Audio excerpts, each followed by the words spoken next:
Hey, good afternoon, everybody. My name is Adam DeLuca. I'm the Director of Risk Intelligence and Strategy here at Everbridge. Just wanted to discuss the situation that happened yesterday outside of New York City, where the United States Secret Service dismantled a clandestine telecommunications network. The network comprised of 300 plus SIM card servers and over 100,000 SIM cards spread across 5 locations. So why does this matter, right? Why does anybody care?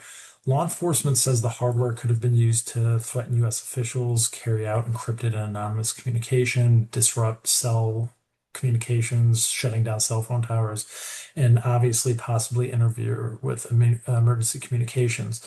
Also, for good measure, law enforcement also obtained many illegal firearms, some cocaine, and encrypted tools as well. So no suspect has yet been identified, but intelligence sources do suggest that the potential for involvement of a nation-state actor is very real. Nation-state actors have been attacking and trying to leverage gaps in United States infrastructure for years. Lately, the Chinese and Russian governments have ramped up their cyber attacks against the water sector, the electricity sector, the financial sector, the health sector as well.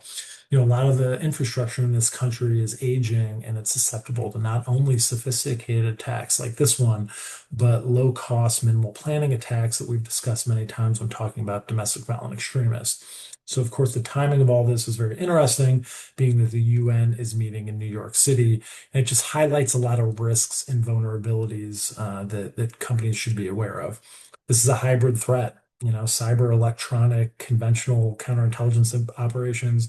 This changes the threat vector, complicates your ability to mitigate and leads to confusion. Obviously, in crisis or attack, a loss of communications, even temporarily, will degrade your command and control, your ability to coordinate, and your ability to respond. Interference of communications during a high-profile diplomatic event could escalate into other cascading security failures in physical security and executive protection. It highlights the gap and lack of redundancies in people's communications and their security. The sophistication and scale of this leads to the fact that looks like a nation state actor or some other well-funded illicit actor are other areas, other sectors like health or electricity at risk. Could this happen in other high-profile metro areas like Washington, D.C.? Obviously, it could. Are those operations actually in place right now? Too early in the investigation to be able to tell. This potential attack seems very daunting. The impacts would be massive. But there are a few things that I would consider if I were running an organization right now. I would audit my telecom dependencies. What depends on cell and SIM services? What go through those channels? What if that's unavailable?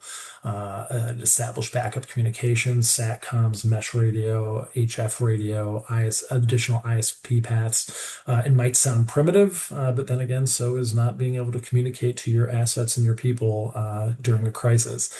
Also, I look at deploying anomaly detection, work with your carriers to monitor unusual loads, monitor for strange traffic or spikes in encrypted communications, use AI and ML, leveraging those for detection, anomaly detection, monitoring, and alerting is key for early warning. I would enforce device control, SIM inventory, keep a tight control over your SIM cards, make sure unused ones are decommissioned. Exercising, simulate comms outages, practice your business continuity. How should your team react and respond to one of these incidents, then adjust accordingly. And then also equally important is liaising with private and public sector partners, law enforcement, telecom providers, build relationships and share information. Intelligence and information sharing leads to better security, improves risk posture. So those are just a few things you could do in the event or to limit your exposure in the event of one of these attacks. Here at Everbridge, we'll continue to monitor this situation and provide updates as they come on this and all other risks out there. So reach out if you need anything. I appreciate your time. Have a great rest of your afternoon.